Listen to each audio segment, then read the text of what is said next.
14th, Knobhead Tuesday. We can say Knobhead this week. Back to Knobhead Tuesday, even though I ruined it last week anyway with our product placement, but it is what it is, isn't it? It is what it is. No, we are back. Bit of a strange one. I in a week where we're not playing 3 times. It's mad, isn't it? The whole pace of it's just weird. It's totally thrown me out.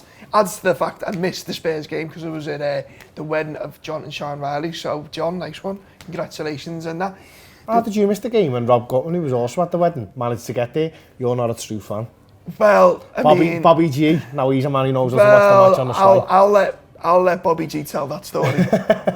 And let's just leave it at there. No, so we are back. We're all still basking in the results of the weekend. Fantastic. Liverpool still top of the league. Seems like a million miles. Edging ever closer. Anyway, talking about progress, the Deloitte money list has come out today, and it's shown that Liverpool have jumped up the rankings with revenues of, Josh tells me, €605 million, which puts them to 7th place. Now, this is off last year's money, so they're also expecting for next year's accounts to be even bigger. Gaining ground on Manchester United, still slightly behind Manchester City in their excellent commercial departments and all those brilliant sponsorships they do with what an absolute themselves. Farce. Yeah, what an absolute farce that is. But yeah, no, it shows the progress Liverpool make on and off the pitch. Yeah, it's one of the things we've always, for years and years, when we had the car park, a lot of the viewers may not even remember it, but when we had the club shop, yeah. The club shop used to be in the main stand car park, and it was a little tiny hut, and when United were building these big mega stores, we were all saying, this is what we need to do, we need to be more commercially savvy. Obviously, the downside of that is when you are commercially savvy, you feel like a bit of a sellout, but listen, in this day and age, that's what football's all about. Barcelona, I was reading the articles today, Barcelona over €800 million. Yeah, the Barcelona one's interesting. A lot of their growth has come from the licensing, so they've took licensing in-house.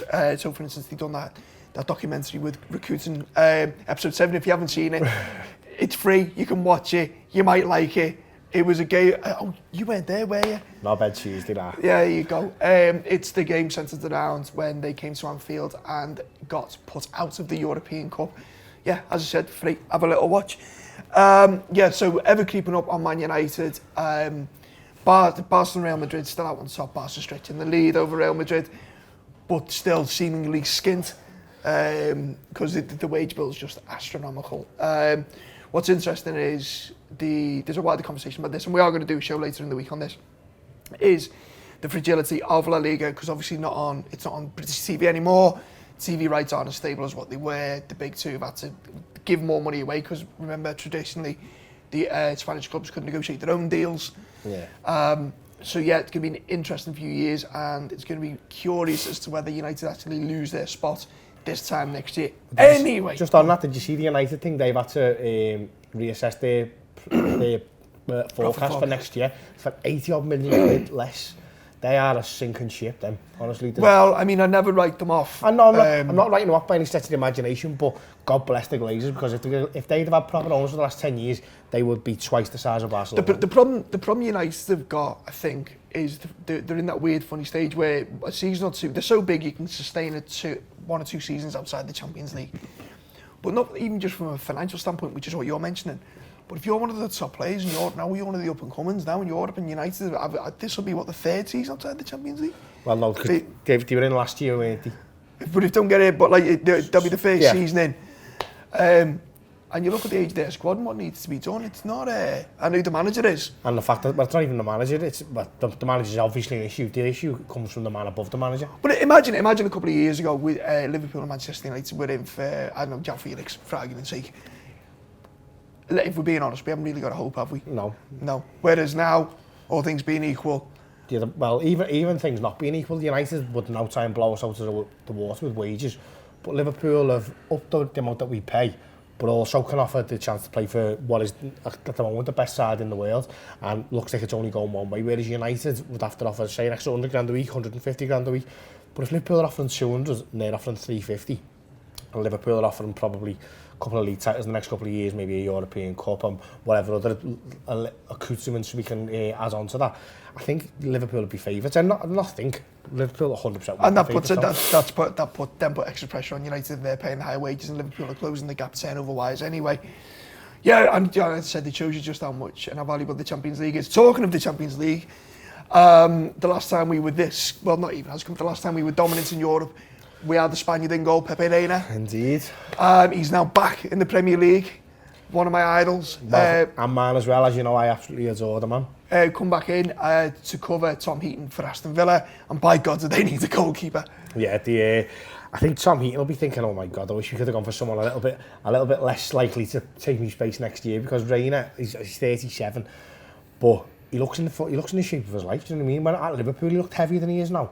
He looks like he's doing well. I hope he comes in and does really well for them, just because he's a Liverpool idol, and one of the things I'll always say about him, regardless of even any of his footballing abilities, was he was the only one. He's a presence as well. Well, he was the only one of the Hicks and Gillette who come out yeah. and publicly criticised him and asked what was going on.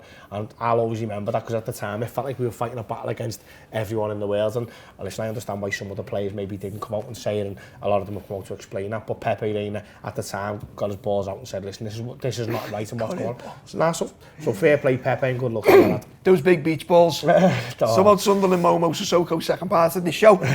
We're talking about Champions League and goalkeepers. I never thought I'd see anyone come close to Pepe Reina again, and I've been proven wrong. I mean, once again, just from what I've seen, Alisson Becker against Spurs at the weekend, not just his saves, but like the one he sucks into his body when most keepers are just pushing away and get it out. But even just his influence on how Liverpool play outside the box.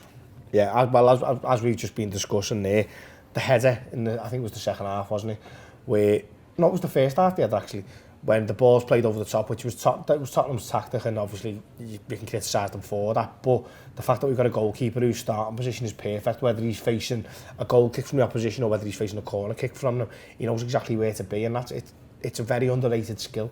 It's all right having the positioning right and your footwork right when someone's about to shoot, but having your positioning right when someone's got the ball in their own 18-yard box is the difference between making that header or coming out for that, making a mess of it and getting sent off, or even worse, not coming out at all for it. And then the rest of the team's shape has to drop back to cover yours. And it ties in with a line in the Pep Lijnders interview with James Pearce last week that we've spoken about in regards to talking about defensive lines and defending the 18-yard box, and then there's no, we defend the halfway line, but you can only do that with a goalkeeper. With a goalkeeper who's willing to commit and read the game like that. Talking about the Spurs game, second look is out on the app. Brilliant as usual. Here's a little clip. When you see Lallana coming on, you're like, oh, that's what we needed. You know, we just needed that to just calm us down. He comes on, he's everywhere, but not only that, he keeps the ball when it needs keeping. You know, there's times where you see him just going, lads, just look after it. And then him and Henderson just sort of just box the midfield. He's just like, right, we'll just keep this now, because it's a bit stretched. They're turning into a bit of a basketball match. Let's just look after it. And he pops it, and it was great to watch. And it's just one of the first things that comes to me is the turnarounds in trust you've got of a player. And probably, he's probably had hard lines. He's missed a lot of football the last couple of years, but I just remember him coming on at Old Trafford, and everyone in the booze are going, oh, for fuck's sake, what's he going to do? Yeah. And then, we scored and was really good. But even since then, when he comes on, you're like, instead of that, that sort of instinctive response, it's, oh, he's right, yeah, we need a bit of that, whatever, all of the stuff he's bringing to the table, which you didn't really associate with him having it in him. It's a really strange, he's become quite an odd footballer in that he's not sort of physically imposing, but he runs like nothing on earth and uses his body brilliantly. He's not now, you're not expecting him to be much of a creative fulcrum, but he never gives it away.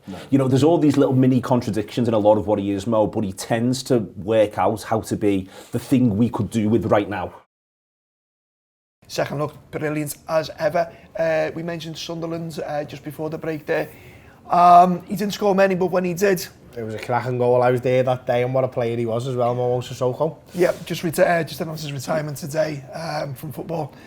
Player that went under the radar, underrated, I'd say, up until he got that eye injury and turned in a couple of the most memorable performances from a Liverpool midfielder. I mean, my standout, and I know you've got a few. My standout was, and I never really get talked about, is the Barcelona away game when we beat them at the Nou Camp.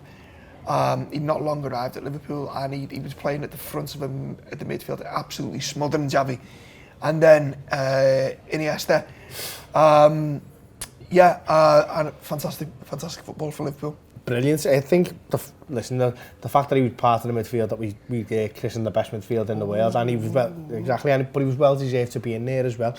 Best flag as well. The best flag ever. Momo is boss on a big Senegal, is it? Do you know, I don't even know. Mali flag, sorry, yeah. So Momo is boss in masking tape on a big Mali flag hanging off the car park outside the City Arms at Cardiff. Yeah, at that time he was absolutely fantastic, and I think what you can say about him pre the eye injury, he was thought of as part of that four-man midfield, and the man who come in to sort of, if not replace him, or he did eventually replace him, was Lucas Leiva. And Lucas split opinion on Liverpool fans until the day that he left, and obviously he's thought of as a Liverpool legend now, but he got a lot of time, he got stick. Whereas Momo Sissoko, everybody loved. He was the combative midfielder that you just thought, this is exactly what Rafa was always after. He was great. I remember that his first game coming was his Charity Shield, and he just kicked Michael Ballack everywhere. Yeah, and that'll always endear to Liverpool fans. Just go in and kick people. It's great. He done all of that work, and he'd do that against any team. So if a team wants to play football, he'd play football. If a team wants to fight, he'd do the fighting. And I think at the time, Liverpool had Steven Gerrard, obviously, in midfield, and he was the battle that we needed, but it was a different way for him. Sometimes, if he got too involved in a battle, it could take away from other things, whereas Momo, it felt like that was part of his strength, but he was a very good footballer, in fact, as well, and obviously the eye injury killed his Liverpool career for him, but fair play to him. And then Mascherano arrives as well. But the thing is, though, Mascherano probably arrives because of that, do you know what I mean? Mascherano was absolutely fantastic, but don't forget, he was languishing in West Ham's reserves, and there's a possibility Sissoko would have gone on to maybe, I don't know, surpass or whatever, because Mascherano turned into one of the best players in the world, but for me, Momo Sissoko had all that potential, and listen, the thing you can say about him is, he didn't split opinion. Everybody loved Momo, didn't he? You never met at the Masters players who split opinion, and he was not one of them. He was very much a hero, and not just a cult hero either. No, as I said, Momo was and still is boss well in. Questions, right? Okay, so we missed this off last week because we were a bit busy. But we had a question from Friday, didn't say who asked it. By the way, after this, if you leave your question below here, it'll get asked tomorrow. Don't forget. Make it a good one, though. Yeah. When we win the league, does Klopp face belong on the Mount Rushmore of Liverpool managers? See, I don't quite understand what this question is. If it does it mean that big flag? And I think he's already on that, isn't he? With the Irish Cup flag, isn't it? Yeah. Who's done it? I think he's already on there, and he's won a European Cup, so yes. And obviously, if you win the league, you deserve your face on the actual Mount Rushmore. Get rid of one of the presidents off there and put Jurgen. In fact, get rid of all the presidents and just put Jurgen's face on there 3 times. Is there anywhere? Is it 4 times? Or is there like a building anywhere in Liverpool where we could start carving away? Outside Bramley Moor, maybe? Well, you might as well do some work there, because Everton are never going to put space in the ground. Yeah, someone needs to regenerate the economy down there next to United Utilities. Yeah, so brilliant. So, yeah, as we said, leave your question below and get answered tomorrow. FA Cup and the games tonight? FA Cup replays? I don't want to sound callous because I used to love the FA Cup, but I don't care. We've got a bit of interest this weekend because we've got to find out who we're playing. Well, yeah, so hopefully it's Shrewsbury, because Bristol's a long way on a Sunday. Sorry, Danny Nicho, I know you're already down there with the family, mate, but yeah, Shrewsbury away on a Sunday doesn't sound too bad. Bristol away on a Sunday sounds like an absolute wretch to me. Yeah, agree with you. Shrewsbury, let's get on the aisle. January sale online shop, currently up to 50% off. Shop.theanfieldwrap.com. This has been Knobhead Tuesday. I am Andy Heaton. This is Kev Walsh. Up to date.